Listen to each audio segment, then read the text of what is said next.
নমস্কার বন্ধুরা, আজ আমি আপনাদের গাজর দিয়ে একটা দুর্দান্ত স্বাদের ইউনিক পায়েসের রেসিপি করে দেখাবো। আপনারা তো গাজর দিয়ে অনেক রকমভাবে পায়েস তৈরি করেছেন, তবে আজ আমি কিভাবে তৈরি করি সেই রেসিপিটাই বন্ধুরা প্লিজ একটা লাইক দিয়ে দেখতে থাকুন।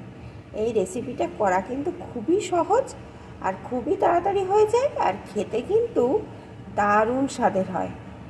প্লিজ বন্ধুরা লাইক দিয়ে কিন্তু অবশ্যই পুরো ভিডিওটা দেখতে থাকুন, তাহলেই বুঝবেন এই পায়েসটা কতটা লোভনীয় হয়। আর এই রেসিপির জন্য এখানে আমি দুটো গাজরকে ভালো করে ধুয়ে ছোট ছোট টুকরো করে কেটে নিয়েছি, আর গায়ের খোসাটা খুব একটা বেশি ফেলিনি, অল্প অল্পই একটু উপর ফেলে দিয়েছি। এখন আমি এই গাজরের টুকরোগুলোকে একটা মিক্সিং জারে দিয়ে পেস্ট করে নেব। আমি এই রেসিপিটি গাজরটা পেস্ট করে তৈরি করছি, আপনারা যদি চান তবে গ্রেটারে গ্রেট করেও নিতে পারেন। গাজরের টুকরোগুলো আমি মিক্সিং জারে তুলে নিয়েছি, এখন আমি এটা সুন্দর করে পেস্ট তৈরি করে নেব।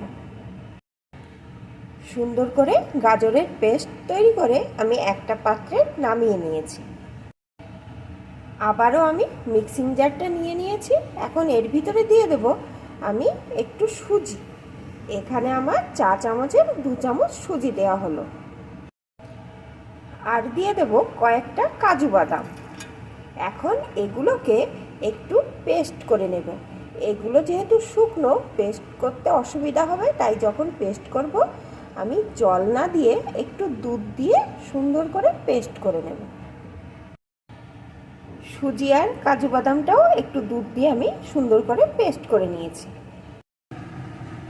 পায়েস রান্নার জন্যে আমি একটা কড়াই গরম করে তাতে 2 টেবিল স্পুন ঘি দিয়ে দিয়েছি।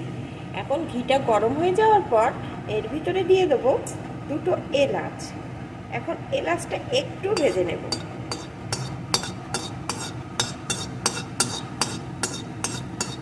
একটু নাড়িয়ে যে গাজরের পেস্টটি করে রেখেছিলাম সেই গাজরের পেস্টটি এখন এর ভিতরে দিয়ে দেবো।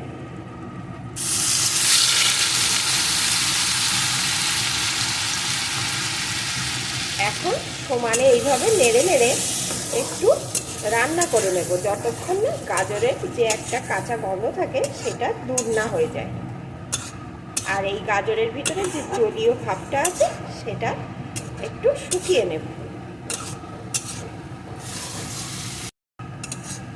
অল্প আছে বেশ কিছুক্ষণ এইভাবে নাড়িয়ে আমি রান্না করে নিয়েছি। গাজরটা কিন্তু অনেকটাই শুকিয়ে গেছে, আর এর কাঁচা ভাবটাও কিন্তু আর নেই। এখন এর ভিতরে আমি দিয়ে দেবো যে সুজি আর কাজু বাদামের পেস্ট করে রেখেছিলাম দুধ দিয়ে সেই পেস্টটি। এই পেস্টটি কিন্তু বন্ধুরা দিতেই হবে, তাহলেই কিন্তু এই পায়েসের স্বাদ দ্বিগুণ বেড়ে যাবে। আর সাথেই দিয়ে দেবো 2 টেবিল স্পুন চিনি।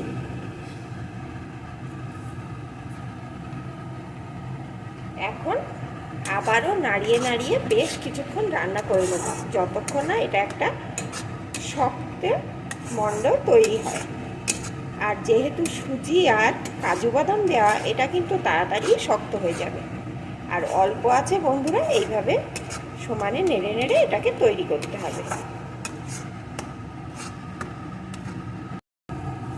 বেশ কিছুক্ষণ এইভাবে রান্না করার পর দেখুন বন্ধুরা, এটা অনেকটাই কিন্তু আঠালো ভাব চলে এসছে, আর এটা কিন্তু নিচ থেকে পরের থেকে উঠে যাচ্ছে। তার মানে এটা কিন্তু আমার এখন রেডি হয়ে গেছে। আর যেহেতু কাজু বাদাম সুজি দেওয়া, তাই ঠান্ডা হওয়ার পর কিন্তু এটা আরও শক্ত হয়ে যাবে। এখন এটাকে আমি একটা প্লেটে নামিয়ে ঠান্ডা করে নেব, আর এর ভিতরে যে এলাচ দুটো দিয়েছিলাম সেই এলাচ দুটোকে বের করে ফেলে দেব, কারণ তার সম্পূর্ণ গন্ধটা কিন্তু এর সাথে মিশে গেছে। একটা প্লেটে আমি নামিয়ে নিয়েছি, এখন এটা ঠান্ডা হতে দেব। এদিকে আমি যে কড়াইয়ে গাজরের মণ্ডটা তৈরি করে রেখেছিলাম ওই কড়াইয়ের ভিতরেই দিয়ে দেব দুধ। এখানে আমি হাফ লিটার মতন দুধ দিয়ে দেব। আর এই যে কড়াইয়ের ভিতরে যে গাজরের একটু একটু অংশ লেগে আছে, এতে কিন্তু এই কালারটা খুব ভালো আসবে। পায়েস তৈরি হওয়ার পরে দেখতে খুব ভালো লাগবে। এখন এইভাবে নাড়িয়ে দুধটাকে একটু জাল করে ঘন করে নেব। আর কড়ার চারিদিকটা এইভাবে একটু ঘুরিয়ে ঘুরিয়ে দেব, যাতে গাজরের অংশগুলো দুধের সাথে ভালো রকম মিশে যায়। ঠান্ডা হওয়ার পর আমি এরকম ছোট ছোট হাতের সাহায্যে বল তৈরি করে নিচ্ছি। আমি সমস্তগুলো তৈরি করে ফিরে আসছি বন্ধুরা। সবগুলো এখানে আমার গোল গোল করে তৈরি করে নেওয়া হয়ে গেছে।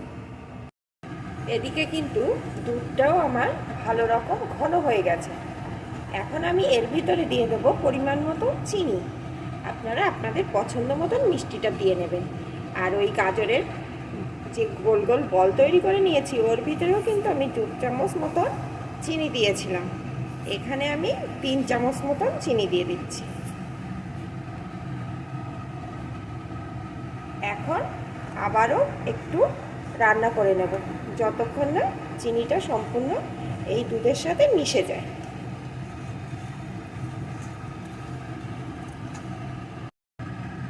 আর দিয়ে দেবো একটু লবণ।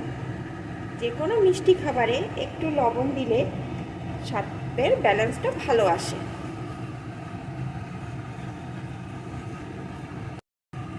আবারও ভালো করে আমি জাল করে নিয়েছি বন্ধুরা। দেখলেই বুঝতে পারছেন এটা কতখানি ঘন হয়ে গেছে। এখন যে গাজরের বলগুলো আমি তৈরি করে রেখেছিলাম ওই বলগুলোকে এর ভিতরে দিয়ে দেব।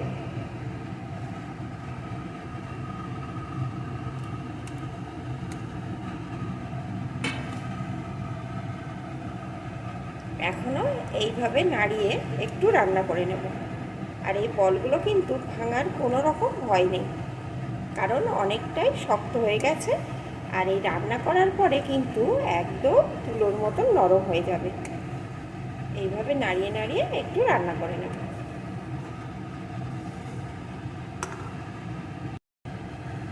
আবারও বেশ কিছুক্ষণ আমি রান্না করে নিয়েছি। এখন কিন্তু এটা আমার রেডি হয়ে গেছে। আর বন্ধুরা দেখলেই বুঝতে পারছেন কতটা লোভনীয় হয়েছে। আর এর স্বাদ কিন্তু একবার যে খাবে সে কিন্তু আর সারা জীবনেও ভুলতে পারবে না। আর বন্ধুরা অনেক সময় বাচ্চারা তো গাজর খেতে চায় না, তখন যদি মাঝে মধ্যে এইভাবে গাজরের পায়েস তৈরি করে দেন, এটা কিন্তু একদম ঝটপট বাচ্চারা খেয়ে নেবে। আর আপনাকে কিন্তু বারবার এটা তৈরি করতে বলবে। এখন এটা কিন্তু রেডি। আর এটা ঠান্ডা হওয়ার পরে আরও বসে যাবে, তখন আরও লোভনীয় হবে। আমার এই রেসিপিটি বন্ধুরা আপনাদের কেমন লাগলো প্লিজ কমেন্ট করে জানাবেন। আর যদি আপনাদের একটুও ভালো লেগে থাকে প্লিজ লাইক শেয়ার করে দেবেন। এখন এটা আমার রেডি, আমি নামিয়ে নেব।